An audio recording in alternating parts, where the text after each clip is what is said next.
बिस्मिल्लाहिर्रहमानिर्रहीम। अस्सलामुअलैकुम वरहमतुल्लाहि वबरकातुहू। दोस्तों, फरिश्ते अल्लाह के हुक्म से बेहिसाब रिस्क लेकर आपके पास आएंगे। आज ही ये अमल शुरू कर दें। एक ऐसा अमल जिसको करने से फरिश्ते बेहिसाब रिस्क लेकर आपके पास आएं अल्लाह के हुक्म से, अल्लाह आपसे इतना राजी हो, तो वो अमल मैं आज आपके साथ शेयर करता हूं।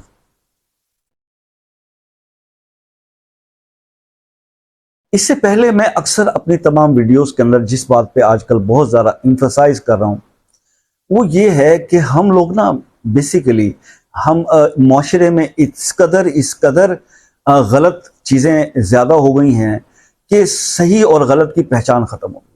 हमारी कुछ रिवायात रस्में ऐसी बन गई हैं कि हम अपने कुछ गुनाहों को अब गुनाह समझते ही नहीं। इतना गुनाह फैल गया है माशरे के अंदर, तो इसको एक रूटीन मैटर बन गया है। अब इसमें ऐसे वक्त के अंदर ना, पहले के दौर में होता था कि अगर कोई एक गलत आदमी होता था ना तो सब लोग को पॉइंट आउट करते थे कि यार ये नमाज नहीं पढ़ता, यार ये झूठ बोलता है, यार ये चोली करता है, यार ये मुनाफिक है या मुशरिक है या ये है 100 बात।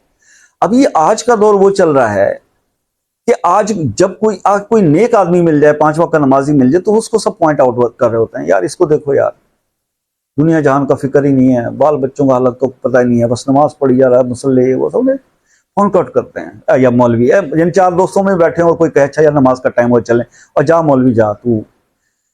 ये हमने अल्लाह और उसके रसूल से ना बेसिकली हमने जंग का ऐलान किया हुआ। मामलात हमारे सारे सूद पे चल रहे हैं, बहुत सारी चीज़ें हैं जो हम बस जिससे हम डिनाई नहीं। हमने करना सिर्फ ये है, बार बार कह रहा हूँ कि तौबा की तरफ आए। तौबा के दरवाजे खुले हैं। जब आप तौबा कर लेते हैं ना, सच्चे दिल से तौबा कर लेते हैं कि माशरे में जो भी हो रहा है मैं इसका जिम्मेदार नहीं हूं, मैं अपनी ज़ात के हवाले से जिम्मेदार हूं कि ना तो मैंने किसी का हक खाना है और ना ही मैंने हराम खाना है। बस ये 2 बातों का डिसीजन कर अल्लाह से तौबा कर लें। एक डाकू थे, डाकू पहले ज़माने में डाकू होते थे। डाकू थे ना, डकैती करके ना वो कहीं आराम करे, खजूर के दरख्तों के नीचे आके बैठ गए। तो उसमें एक दरख्त सूखा था और बाकी फलदार लदे हुए। तो सरदार ने देखा कि एक चिड़िया है, वो फल वाले जो है खजूर के दरख्त से कुछ तोड़ती है और जो सूखा दरख्त है उसके ऊपर जाके वहां कुछ फेंकती है और फिर उठ जाती है, फिर आती है। कुछ देर वो ये सब देखता रहा और फिर एकदम से उसके दिल में पता नहीं क्या ख्याल आया, वो उस दरख्त पर चढ़ के उसने देखा तो वहां एक अंधा सांप बैठा हुआ था। और वो चिड़िया आती थी वहां से खजूर तोड़ती थी, उस सांप के मुंह में वो तिनका वो दाना डालती थी जो भी, और उसके बाद चली जाती थी। तो वो फौरन नीचे उतरा और उसका इतना वो उसने कहा कि या अल्लाह, तूने अपनी मखलूक के दिल में अपनी मखलूक का इतना प्यार रखा है कि एक सांप जो है उसको भी एक चिड़िया का उसको बंदोबस्त कर दिया कि उसके वो, और मैं तेरी मखलूक को दिन रात लूटता हूं बजाय उनका ख्याल करने के, मैं कितना गुनाहगार हूं। तो आवाज आती है गैब से कि तौबा का दरवाजा खुला है। तो वो उसी वक्त ना दूसरे लम्हे बात सोचता नहीं, बस उस तब्दीली जो आनी थी उसने अपनी तलवार तोड़ी और उसने कहा कि मैंने आज से अपने तमाम गुनाहों से तौबा कर ली। तो फिर गैब से आवाज आई कि अल्लाह ने तेरे रब ने तेरी तौबा कबूल कर ली। अब हजूर ये बात करके उसने अपने साथियों की तरफ देखा कि तुम लोग क्या कहते हो। उन्होंने कहा सरदार, जब तूने तौबा कर ली तो हम भी तो उसी खुदा के बंदे हैं, तो हम भी अल्लाह से सुलह करते हैं। और उन सब ने अपनी तलवारें फेंक दी। उन्होंने कहा अब जब ये सब कुछ हो गया तो उन्होंने ये सोचा कि अब क्यों ना इस सारे गुनाह जो जिंदगी हमने गुजारी तो हम हज की तरफ चले जाए। तो वहां से एक काफिला जा रहा था, वो उसमें शामिल हो गया कि हज के सफर पर, पहले काफिलों में जाया करते थे, तो वो हज के सफर की तरफ रवाना हो गए। एक गांव में जाके उनका बसेरा हुआ, वहां रुके तो वहां पर ना एक अंधी नाबीना बुढ़िया थी। वो नाम ले लेके काफिले वालों से पूछ रही थी उस डाकुओं के सरदार के बारे में कि इस नाम का कोई बंदा है यहाँ पे, इस नाम का बंदा है कोई यहाँ पे।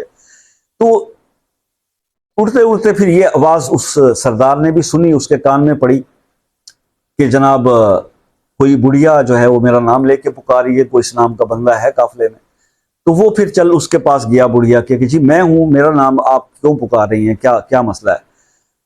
उसने कहा फिर रुको। वो भाग के गई अपनी झोंपड़ी की तरफ, कहीं उससे जाके घर से अपने एक कपड़ों का जोड़ा जो है वो लेके आई और उसने उसको दिया। उसने कहा कि मेरा जवान साल बेटा जो है नौजवान फौत हो गया अल्लाह के हुक्म से, ये उसके कपड़े हैं और मुझे 3 रातों से हजूर पाक सल्लल्लाहु अलैहि वसल्लम ख्वाब में आके ये हुक्म देते हैं कि इस नाम का बंदा जो है वो आएगा उसको ये तुमने ये कपड़े देने हैं, इस नाम का बंदा आएगा उसको तुमने ये कपड़े देने हैं। तीसरी रात से मुझे मुसलसल ये ख्वाब में हुक्म हो रहा है।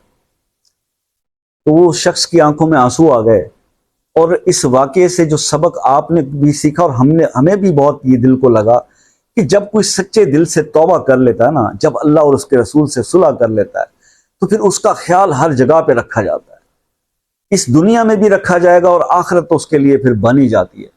तो हम किस चीज का इंतजार करते रहते हैं? हम किस लिए अपनी और अल्लाह के साथ जो है वो अपनी इस जो टसल हमने कायम की हुई है कि जिस चीज से अल्लाह ने उसके रसूल ने रोका है हमने वो करना जरूर है। और मजबूरियां हमारे पास 1001 शैतान हमें बता देता है कि नहीं, वो हमें तौजीह के साथ बताता है। बेसिकली जो आप कोई भी गलत काम करते हुए ये आप उसका कोई लॉजिक देते हैं ना, तो वो लॉजिक बेसिकली वो वसवसा वो चीज होती है जो शैतान हमारे माइंड में फीड कर रहा होता है। और नहीं कुछ नहीं होता, एक आध दफा से कुछ नहीं होता, ये आप कर लो, अब क्या करोगे, फिर तुम मर जाओगे, फिर तुम क्या करो, तुम्हारा ये काम रुक जाएगा। तो उस वजह से ना वो लॉजिकली, क्योंकि बेसिकली तो शैतान जो था वो उस वक्त का सबसे इल्म वाला बंदा था ना, फरिश्तों का मुकर्रब, फरिश्तों का सरदार था, तो इल्म का तो कोई मसला नहीं उसके बाद। तो बात यह है कि वो इल्म और लॉजिक से ऐसी आपको तौजीह पेश करेगा कि आपको वो अपना गलत एक्ट जो है ना गलत नहीं लगता। इस वजह से हम इस रास्ते पे चलते चले जाते हैं। लेकिन जो अल्लाह वाले होते हैं और जिनको अल्लाह हिदायत नसीब करता है, वो उसको कंट्राडिक्ट करते हैं और शैतान से लड़ते हैं। और इसी का हुक्म दिया गया कि ये सबसे अफजल जिहाद है कि अगर आप अपने नफ्स से लड़ें, अपने शैतान को आप अपने नेकी, और जब आप नेकी करते हैं ना, ये क्या बात हुई कि हजूर पाक सल्लल्लाहु अलैहि वसल्लम ने ये फरमाया कि उम्मत के लोगों को कि अगर तुम अपना रिस्क बढ़ाना चाहते हो तो बावजू रहा करो, क्योंकि वजू की कंडीशन में शैतान आपके करीब नहीं आता। ये ढाल है बहुत बड़ी, वजू जो है वो शैतान और बंदे के दरमियान बहुत बड़ी ढाल का किरदार अदा करता है। सिंपल बात है, जब शैतान आपके करीब नहीं आएगा तो आपको गलत करने के लिए मजबूर नहीं करेगा और आप बच जाएंगे, आप नेकी के रास्ते की तरफ आएंगे। बेसिकली ये चीज है जिसके लिए मैं बार बार आप लोगों से कहता हूं कि दोस्तों, जब तक हम जितना मर्जी हम देखिए, हमारे यहां दस्तूर यह है कि जखीरा अंदोजी कर ली, नाजायज मुनाफाखोरी कर ली, अवाम को लूट लिया, उसके बाद क्या हुआ कि जी बस आखिरी अशरा रमजान का ना वो तो उम्रा करके मस्जिद नबवी में गुजारेंगे, अल्लाह के घर गुजारेंगे। तो आप क्या समझते हैं कि इससे जो है वो हम सब कुछ हमें वसूल हो जाएगा? क्या ये सब ठीक है, ये जायज है?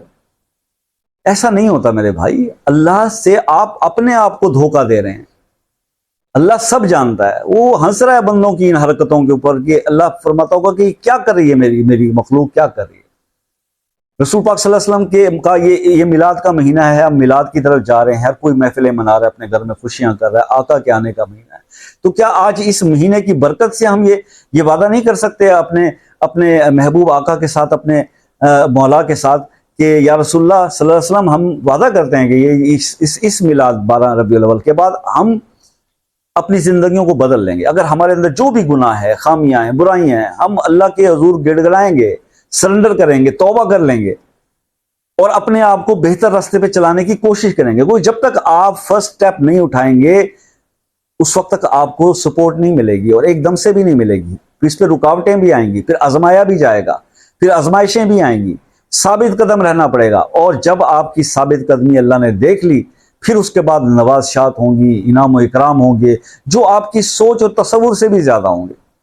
तो इसीलिए मैं बार बार कहता हूं कि देखें, जो लोग दोस्त मुझसे पर्सनल भी राब्ते में हैं उनको भी मैं हमेशा यही बताता हूं कि आप अपने आप की पहले इस्लाह कर लें, उसके बाद आपको इतने लंबे चौड़े वज़ाइफ करने की भी जरूरत नहीं पड़ेगी।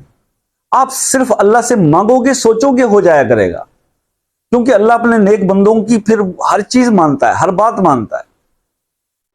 तो बात सिर्फ इतनी है कि जो अल्लाह पाक ने जो कुछ अता कर रखा है, तो वो 99 वाला कानून कि जो 99 चीजें अल्लाह ने अता कर रखी हैं उनका शुक्र अदा करें, और जो एक नहीं दी उसके लिए सब्र का मामला अख्तियार करें, वो भी मिल जाएगी। तो आपने करना क्या है, आपने असर की नमाज से मगरिब या असर की नमाज पढ़ लेना। सिर्फ आप, इसमें तादाद की काउंट नहीं है, सिर्फ आप 15 मिनट के लिए, 15 मिनट अकेले बैठ के सिर्फ आपने या फत्ता हो या रज़ाक हो या गनी हो या मुगनी हो, या फत्ता हो या रज़ाक हो या गनी हो मुगनी हो, बस इसका विर्द करना है 15 मिनट, असर की नमाज से लेकर मगरिब के दरमियान 15 मिनट रोज का टाइम बना लें। आप देखें फिर किस तरह अल्लाह ताला फरिश्तों के हाथ आपके बेहिसाब रिस्क भेजता है। करके देखिए और मुझे बताइएगा।